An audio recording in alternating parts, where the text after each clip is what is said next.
Olá, jovens, tudo beleza? Nós já mudamos de assunto, elasticidade, coisa do passado. Atualmente estamos falando de função de produção, teoria da produção, teoria dos custos, já finalizando, assim, praticamente fechando aí um ciclo importante da microeconomia. Muito bem, a chamada teoria da firma. Muito bem.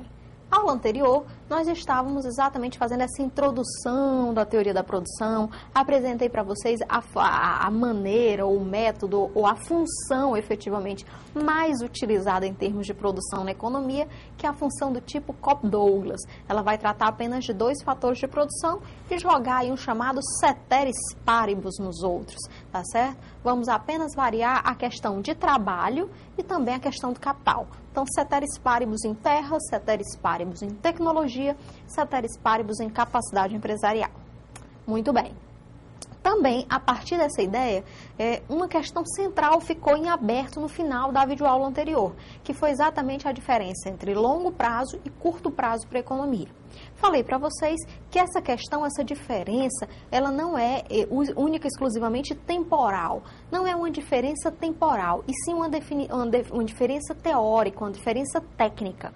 O que significa isso? Significa que o curto prazo para os fatores de produção, o curto prazo para a teoria da produção é o seguinte: pelo menos um dos fatores de produção impede que a produção aumente. Enquanto que no longo prazo tudo é possível, todos os fatores de produção são variáveis. Então, deixa eu refazer a minha análise. Curto prazo para a economia, pelo menos um dos fatores de produção é fixo, não pode variar. Longo prazo para a economia todos os fatores são variáveis, aí tudo é possível, tudo pode acontecer. Deixa eu dar um exemplo para você aqui mesmo no site. Imagine que nós desejássemos aumentar a oferta de videoaulas para vocês. Bom, no curto prazo, ou seja, daqui a uma semana, 15 dias, daqui a um mês, 2 meses, isso ainda não é possível. Por que, Kilvia? Porque nós necessitaríamos de terra, nós necessitaríamos de outra instalação, de montar um outro estúdio, nós necessitaríamos de mais professores. Então, na verdade, o que nós necessitaríamos? Se nós quiséssemos aí, todo dia, dispor aí a vocês 50 videoaulas, vamos imaginar 50 videoaulas. Do que nós necessitaríamos? Nós necessitaríamos de pelo menos aí umas 5 estúdios em locais diferentes do país para estarmos gravando essas aulas e levando para você aulas sobre todos os assuntos de todos os concursos, mais exercícios. Isso aí seria o ideal. Só que na nossa atual conjuntura, nós temos aqui, ao menos em Fortaleza, 2 salas de aula, 2 estúdios de gravação. Isso significa que os professores, nós temos que nos revezar de dois em dois nos horários em que os nossos técnicos estão aqui para nos auxiliar, e obviamente durante as 24 horas do dia. Então, não seria possível gravar um volume que proporcionasse pelo menos aí 50 aulas por dia. Então, de acordo com os fatores que nós dispomos, o fator terra, a questão de máquinas e equipamentos, nós necessitaríamos de mais filmadoras, nós necessitaríamos de mais técnicos, que é super importante, talvez um dos fatores mais importantes, necessitaríamos de mais professores ou com tempo mais disponível para vir aqui gravar com vocês.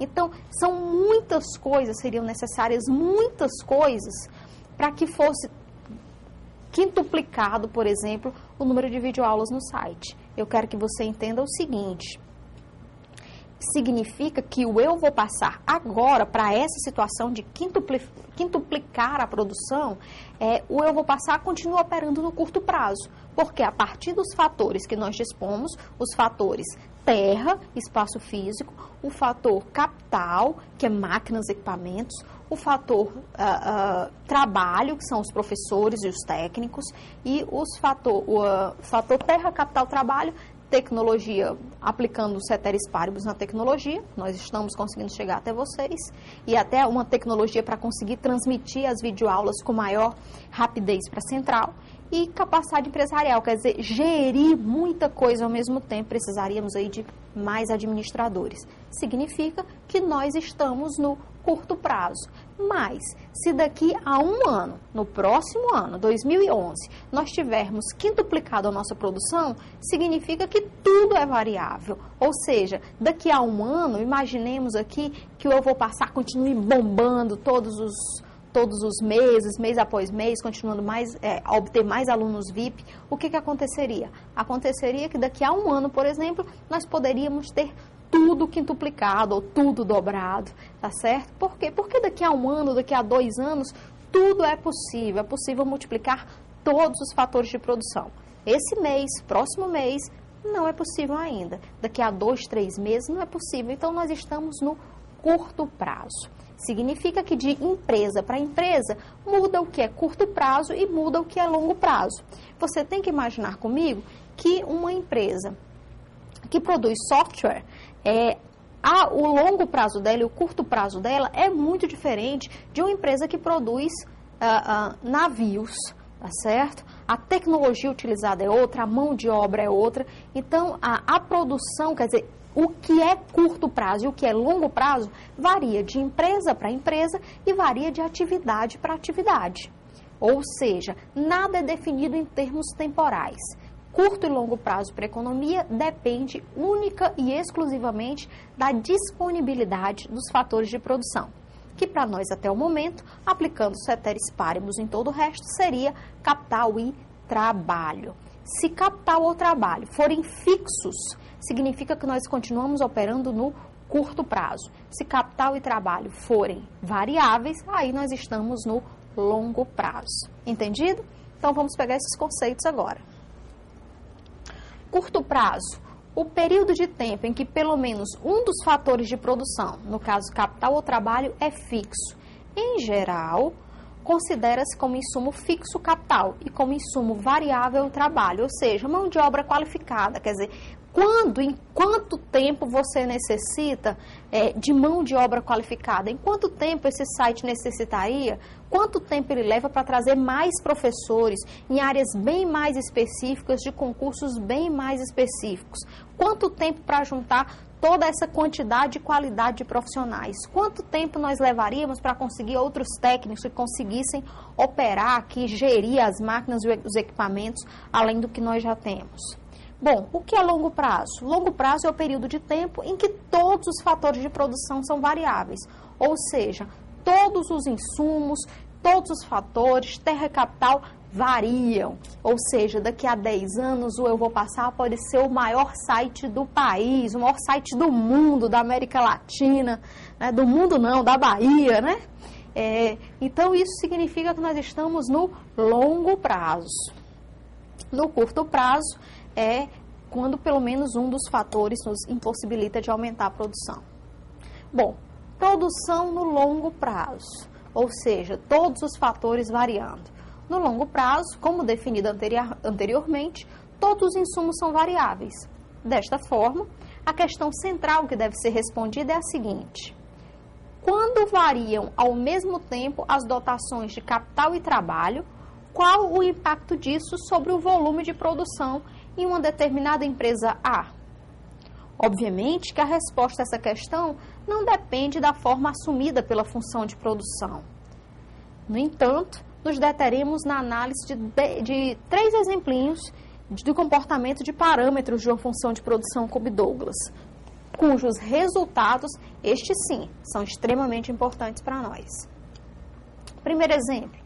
Imagine inicialmente que os engenheiros de uma empresa A concluíram que a função de produção da empresa é exatamente aquela que a gente já viu, Y é igual a 4 vezes K vezes L.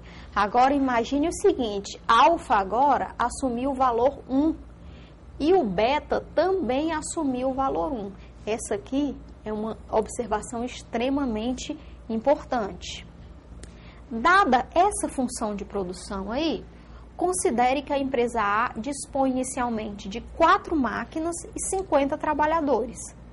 Nessa situação, neste caso, o volume de produção obtido por A é exatamente esse. 4 que já existia, 4 máquinas, 50 trabalhadores, 800 unidades de produto em determinado período, por determinado período.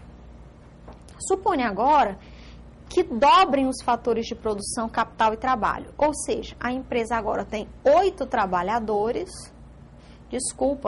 8 máquinas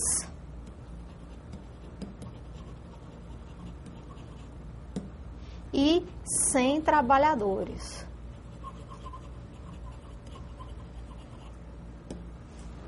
Nessa situação, o volume de produção obtido será 4, que já existiram, uma constante, vezes 8, que foi o número de máquinas que dobrou, e 100, o número de empregados que dobraram. Você teria, então, aí 3.200 unidades de produto. Neste caso, quando nós dobramos os fatores de produção, o resultado sobre o produto foi mais do que proporcional a essa variação de fatores.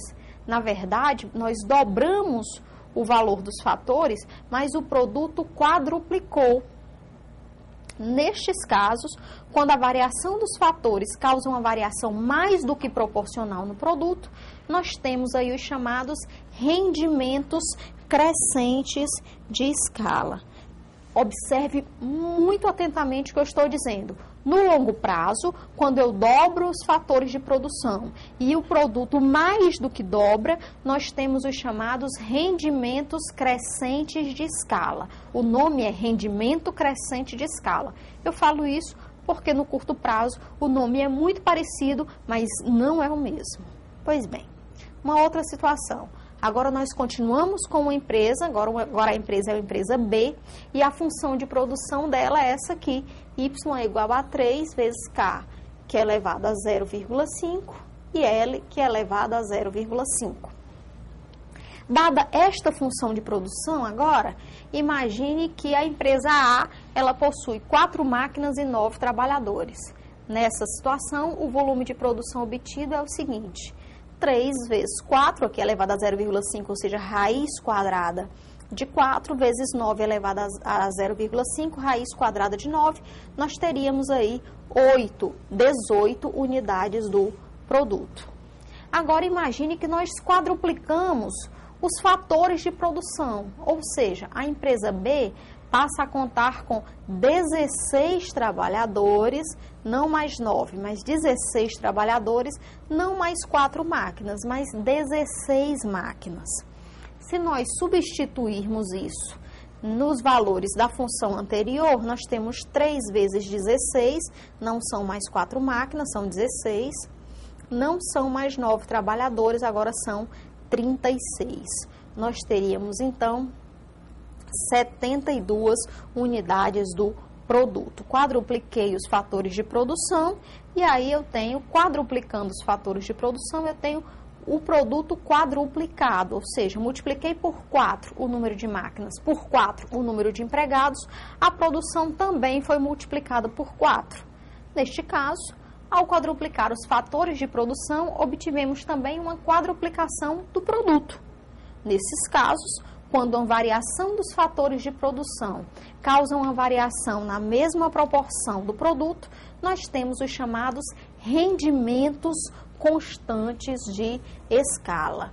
Vem comigo, se nós estivermos falando de função de produção e aumentei os fatores de produção e o produto aumentou na mesma proporção, nós temos aí os chamados rendimentos constantes de escala. Rendimentos constantes de escala. Terceiro exemplo, suponha agora que a empresa é uma empresa C e a função de produção dela agora assume este formato. 3 vezes K elevado a 0,5 vezes L elevado a 0,25. Dada essa função de produção, agora imagine que essa empresa C possui inicialmente 9 máquinas e 81 trabalhadores.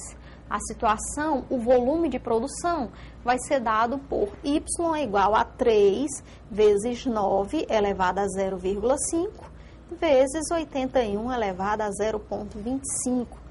Então, se você tirar a raiz quadrada do 9, 3, tirar a raiz quarta de 81, você vai ter, então, aí, que também é 3, você vai ter, então, 27 unidades do produto. Vamos, então, alterar essas quantidades. Vamos, então, quadruplicar os fatores de produção. Ou seja, eu passo a ter agora Vamos duplicar, desculpa, os fatores de produção. Ou seja, vou ter 18 trabalhadores e agora 162 máquinas. Neste caso, nós teremos que o produto, a produção será 3, que já era a nossa constante, 18, dupliquei o número de máquinas, elevado a 0,5, vezes 162, dupliquei o número de funcionários, elevado a 0,25. Isso me dá exatamente 45,40 unidades de produto. Neste caso, ao duplicar os fatores de produção, nós tivemos uma variação inferior, ou seja, menos do que proporcional no produto. Nesses casos, quando a variação dos fatores de produção causa uma variação menos que proporcional no produto, nós temos os chamados rendimentos decrescentes de escala. Rendimentos decrescentes de escala. De novo, dobrei a produção, dobrei o número de fatores de produção. O produto menos que dobrou, então nós temos os chamados rendimentos decrescentes de escala. De novo, rendimentos decrescentes de escala. Eu espero que vocês tenham compreendido a ideia de longo prazo. Nas próximas videoaulas nós vamos tratar do curto prazo. Um grande abraço, até a próxima. Eu vou passar.